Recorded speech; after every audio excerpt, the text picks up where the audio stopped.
Welcome you all. Myself, Mr.S.S. Mahamuni, Assistant Professor from the Department of the Pharmaceutical Chemistry, Satara College of Pharmacy, Satara, affiliated to Dr. Babasaheb Ambedkar Technology University, Loneri.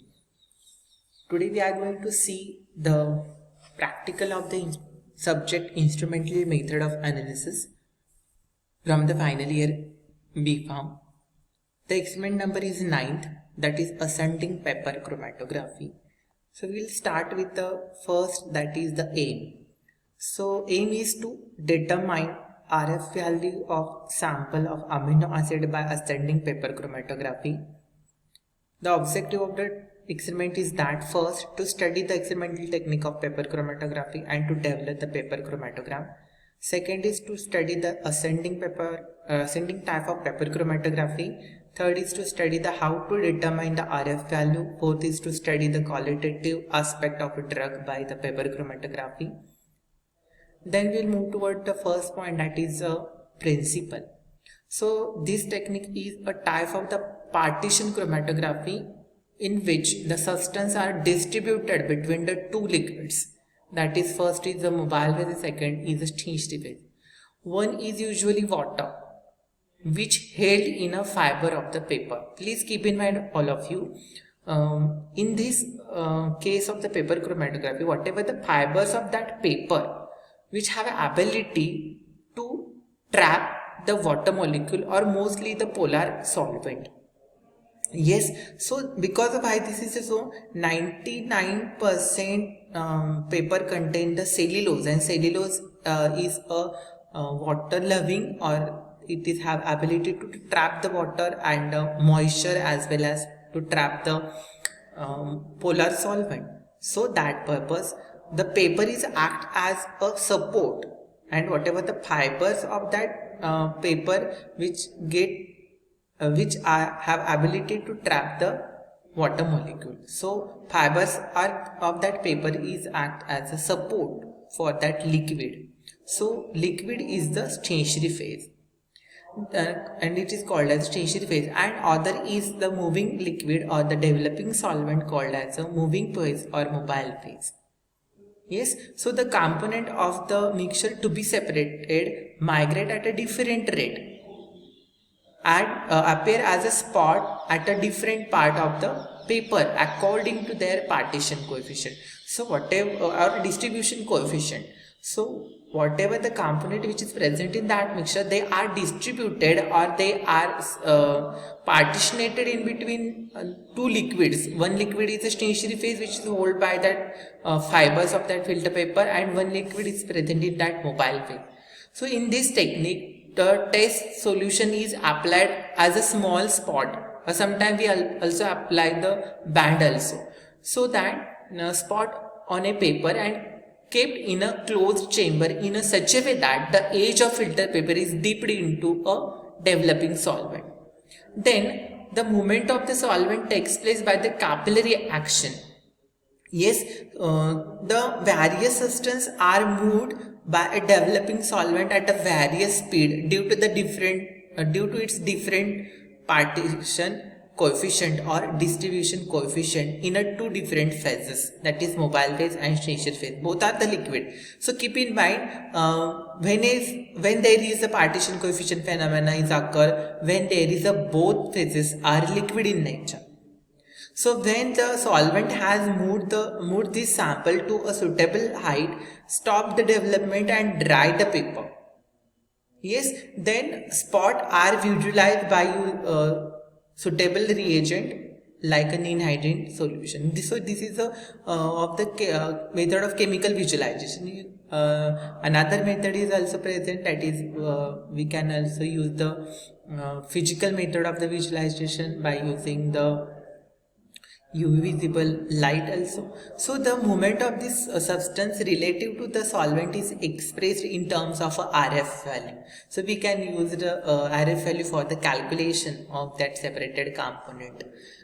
Then next is the requirement. So there are different types of requirement that is required, that is chemical, phenylalanine, glycerin, glycine, mean hydrogen, methanol, acetic acid, butanol, distilled water, ethanol, isopropanol, ammonia, etc. All other another type of the solvent we can also use as a mobile phase according to the type of the separation of the component. Next is the glassware, so beaker, test tube, capillary tube, measuring cylinder. So why capillary use? We use capillary for the application of the spot on that paper. Then next is the apparatus, so developing chamber. Here is the developing chamber we use. Then there is a ninhydrine spraying apparatus we use, and other miscellaneous component, that is the filter, watermelon filter paper, then pencil, thread we use in this experiment. The next is the procedure. So first step is that developing solvent was prepared. Developing solvent, or it is called as a mobile phase, and kept in a chamber, and the chamber was kept for the saturation. So we can use the chamber, glass chamber, and we add our developing solvent or the mobile phase in that, and we set for the saturation. Whatever the fumes or the vapors are there, which are saturated all these chambers after some time. If it is we want to increase the saturation, we can use the filter paper, and we make a wall of that filter paper in that chamber, and due to that all vapors are come in the chamber uniformly, and it will become saturated. Then watermelon filter paper was kept and cut into 10 into 20 centimeter sheet. So according to the size of chamber and according to number of sample, we can change the dimension of filter paper. Then line of origin was drawn from the bottom of about 2 centimeter of the paper by using pencil. Then make 3 small circles with the equal distance on that line for the sample. Which line of origin we make the different circle to put our sample. Then sample solution of the amino acid prepared by adding a suitable solvent of amino acid in a suitable volume of the solvent in a different test tube. Yes, then small drop of each amino acid were placed on a different circle of a line, dried the spot carefully over between each drop of application, not more than two application. When at once we use maximum 3 drops, not more than 3 or more than 2, and dry the spot. So then this sheet was placed in a fully saturated developing chamber in such a way that the spot should lie at the bottom, but strictly above the level of the developing solvent. It should not be deep, because if it is deep directly, it will get distributed the spot at that point, and it will not give the proper separation of component. So to maintain this condition, paper sheet was provided with a hanging support of the thread tie at the top of the chamber and allowed to run for the specific time to obtain the desired height of the solvent front.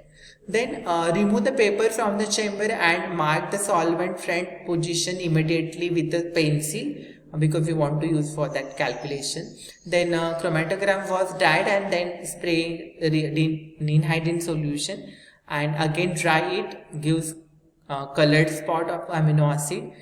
Then finally calculated RF value of each amino acid by measuring the distance travel by them from the line of origin. That is, ideal distance should be measured from the line of origin to center of or middle of the appeared spot, and then spot for the mixture. So this is the development of the spot as like this I want to show by this GIF. So I think all of you get easily idea about how to develop the solvent, how to develop the chromatogram by using this developing solvent and mobile phase and filter paper. So this is the different type of a spot. This is of a developing solvent, then hanging of paper and separation of this component. Then observation. So you can write observation, what type of mobile phase you can write observation in the table. You can write down the distance travel by the solvent front and distance travel by the sample from the line of origin for the glycine, phenylalanine and mixture glycine and phenylalanine as like this. Then you can use this calculation formulas, that is RF value for distance travel by the solute from the line of origin divided by the distance travel by the solvent from the line of origin. You can put all these value in front of this particular sample, phenylalanine glycine, mixture phenylalanine glycine, and result will be get as like this, that is what type of mobile phase, different type of mobile phase we used, and standard glycine and phenylalanine value which is come from that particular standard glycine and phenylalanine respectively, we can put here, and mixture glycine phenylalanine spot, and we compare all these values and we'll get the information about the separated component. So these are the references we have used for this experiment, and thank you all of you. I think all of you understand this concept and experiment also. So thank you once again.